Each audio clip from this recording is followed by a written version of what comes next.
Hi everyone, and welcome back to my channel. Dr. Angie here. It's good to be back talking to you again. It's been a while since I've been on YouTube making videos. I figured if I'm gonna wait till everything is perfectly aligned in life, and if I have all my thoughts perfectly organized, then I wouldn't put any more videos up. So I decided, why not? Today's a beautiful day in Minnesota. It's sunny, it's vibrant, the skies are blue, and leaves are almost starting to change now.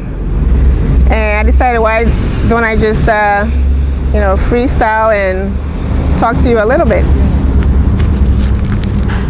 I want to talk about how our emotions are related to contributing to autoimmune disease. So I'll tell you a bit about my experience. When I worked in the clinic, I was a new practitioner. I had just come on. I was bright-eyed, bushy-tailed. I was eager to work and help people.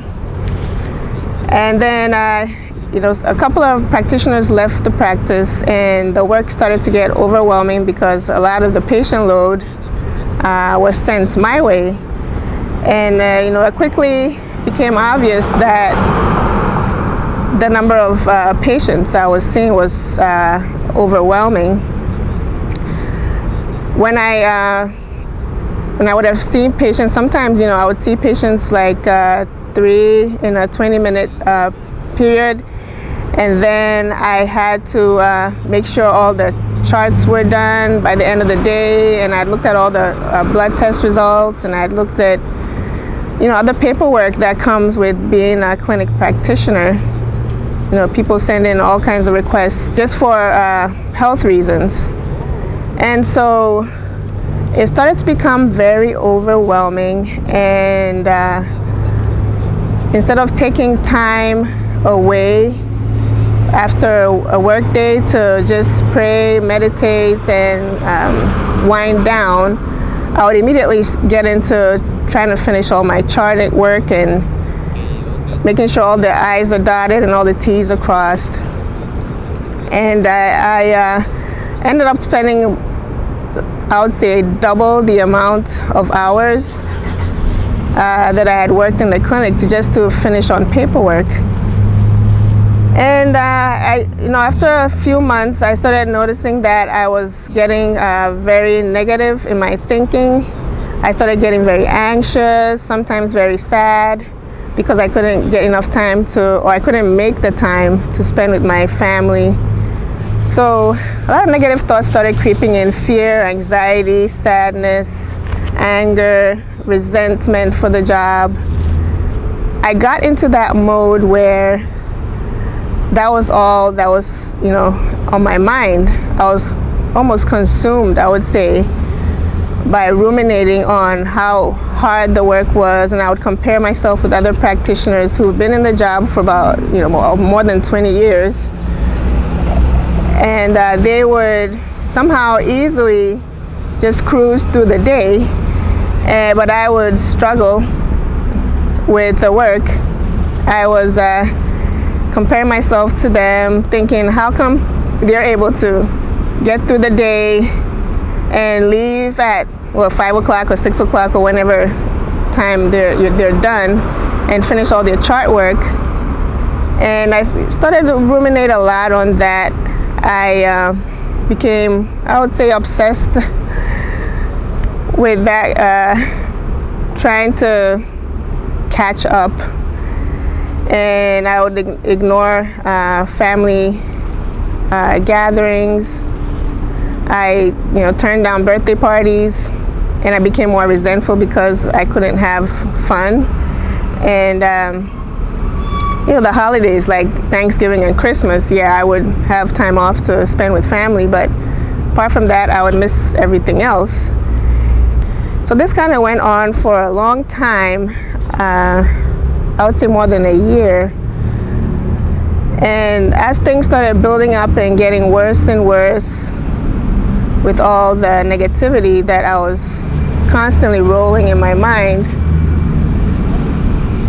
my body, my immune system just couldn't handle it anymore. And so when the influenza season came by, that was 2014, when the influenza season was really bad, I was very susceptible to catching influenza A. So I got the influenza A in December 2014. Got some medication, felt a bit better, and hustled back to work. And I struggled through work. I became very slow. I just was just trudging through the day, trying to just make it to the end of the day. I felt very weak. I had lost a lot of weight. I was having chills all the time. It was hard for me to get out of bed in the morning. And then the March of 2015, I had the Influenza B, and that totally wiped me out, and I had to stop working. But after that, because I had to stop working, then I started feeling sorry for myself that I had not been able to work, because I had made a vow to myself after medical school and residency that I was going to be able to work and make up for all the lost time, all the blood, sweat, and tears through studying and the educational process, because I was determined to be a very good doctor, to be good to my patients. And I'm the kind of doctor who likes to take time to listen to patients and get to know their story, form a plan with them, teach them a little bit within that time that I have with them, so that they can know something about their health and they can help themselves. They have an understanding of their illness. And so it does take time to practice that kind of medicine. Anyway, after the Influenza B, I realized that,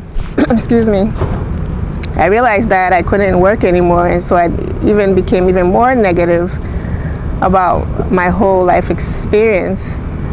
I became quite bitter and just upset that I could not function as I had initially envisioned myself to.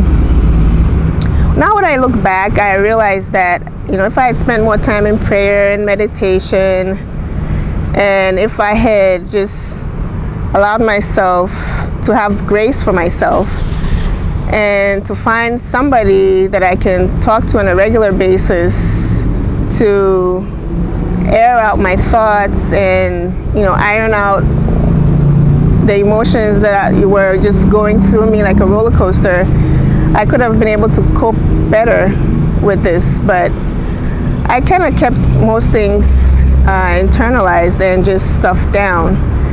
But now I'm really thankful for my coach Ariel, who has been very supportive and encouraging and gives me good advice, and I really appreciate how she's helped me to sort through a lot of the emotions that I've gone through, sort through a lot of thoughts and feelings, and realize that I need to just give myself permission to relax.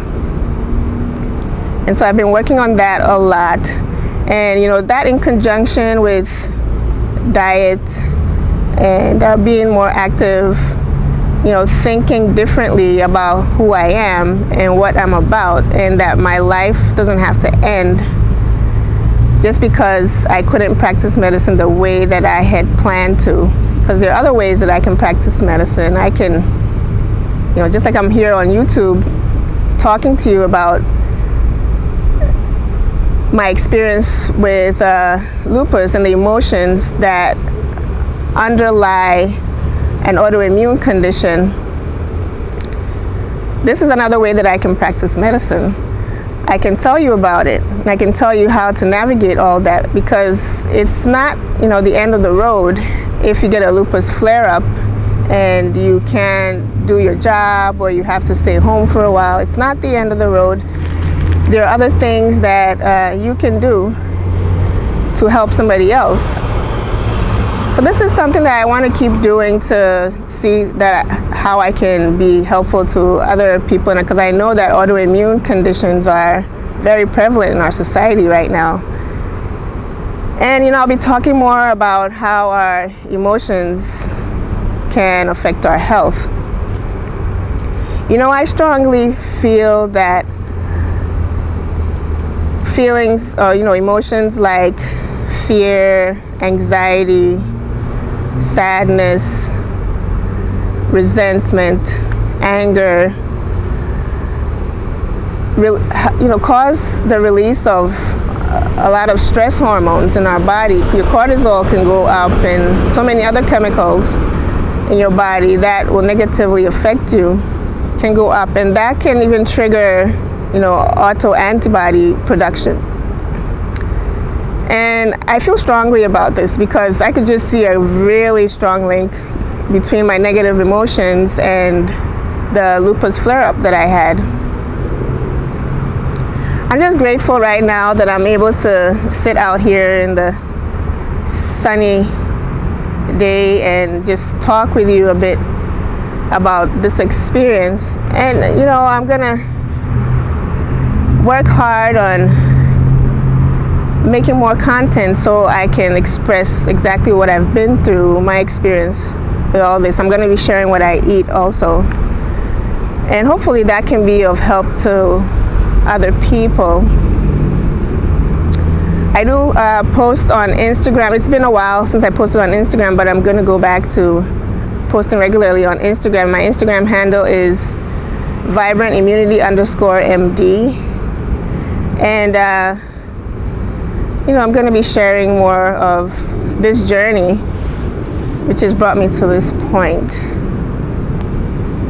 Give this video a like if you enjoy what I'm talking about, and if you want to see more.